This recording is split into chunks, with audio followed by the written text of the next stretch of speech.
WB রাজ্য সরকার কর্মীদের বকেয়া ডিএ নিয়ে বিরাট বড় কিন্তু একটা আপডেট রয়েছে। কি আপডেট রয়েছে সব কিছু কিন্তু ডিটেলসে এই ভিডিওতে আলোচনা করব। সেই জন্য কিন্তু ভিডিওটা কন্টিনিউ দেখতে হবে, কেটে কেটে দেখলে কিন্তু এই কিছু বোঝা যাবে না। দেখে নাও এখানে কী বলা হয়েছে।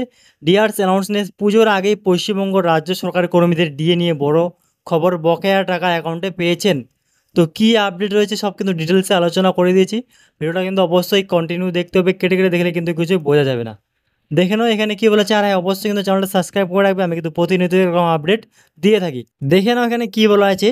পশ্চিমবঙ্গ রাজ্যের সরকারি কর্মীদের ডিএ তথা ডিআরস অ্যানাউন্সমেন্ট নিয়ে আবারও দেখা দিল আশঙ্কা।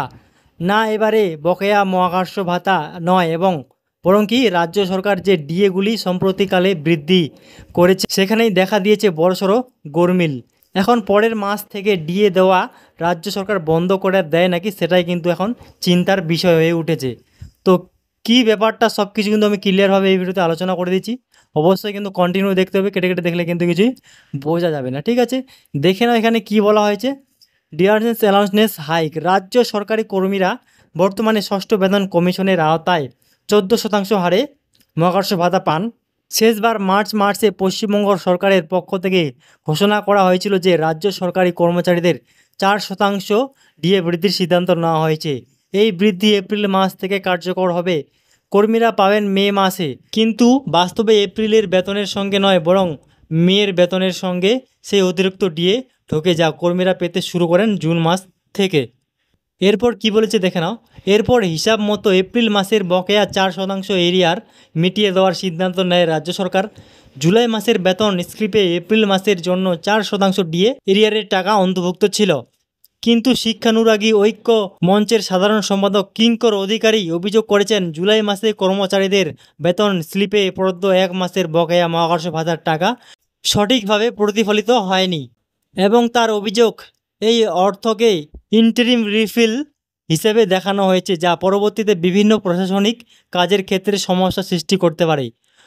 অধিকারী জানিয়েছেন যে পে স্লিপে এই ভুল তথ্যের প্রভাব শুধু কর্মীদেরই বর্তমান বেতনের হিসেবে নয়, ভবিষ্যতে বিভিন্ন প্রশাসনিক কাজে পে স্লিপ ব্যবহারের সময়ও নেতিবাচক প্রভাব ফেলতে পারে।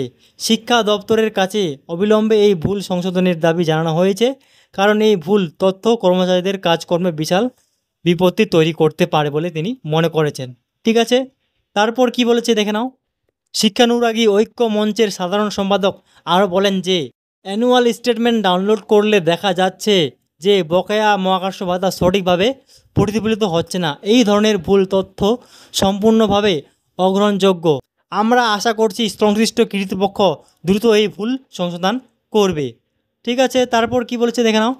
অতিরিক্ত কেন্দ্রীয় সরকারের পক্ষ থেকেও শীঘ্রই মহাকর্ষ ভাতা বাড়ানোর কথা শোনা যাচ্ছে। সাধারণত জুলাই মাস থেকেই কেন্দ্রীয় সরকারি কর্মচারীদের ডিএ বৃদ্ধি করা হয়ে থাকে। এই কারণে রাজ্য সরকারি কর্মচারীদের মধ্যে উৎকণ্ঠ সৃষ্টি হয়েছে, যেহেতু আগামী দিনগুলিতে তাদের বেতন সংক্রান্ত বিষয়গুলিতে পরিষ্কার তথ্যের অভাব দেখা দিতে পারে, যার জেরে নতুন করে পে স্লিপ সংশোধনের দাবি উঠেছে রাজ্য সরকারি কর্মীদের মধ্যে। অন্যদিকে পুজোর আগে 3% ডিএ পাওয়ার যে জল্পনা শোনা যাচ্ছে, সেটা নিয়েও কৌতূহল কর্মীদের মধ্যে, যদিও এই খবরের কোনো বিশ্বস্ত সোর্স কিন্তু এখনও পাওয়া যায়নি। খবর পেলে আপডেট দিয়ে কিন্তু আমি আমার চ্যানেলে জানিয়ে দেবো, সেই জন্য অবশ্যই চ্যানেলটা সাবস্ক্রাইব করে রাখবি। আজকের এইটুকুই আপডেট ছিল। আপনাদের কি মতামত রয়েছে অবশ্যই কিন্তু কমেন্ট করে জানাবেন, আর হ্যাঁ, অবশ্যই চ্যানেলটা সাবস্ক্রাইব করে রাখবেন। ধন্যবাদ।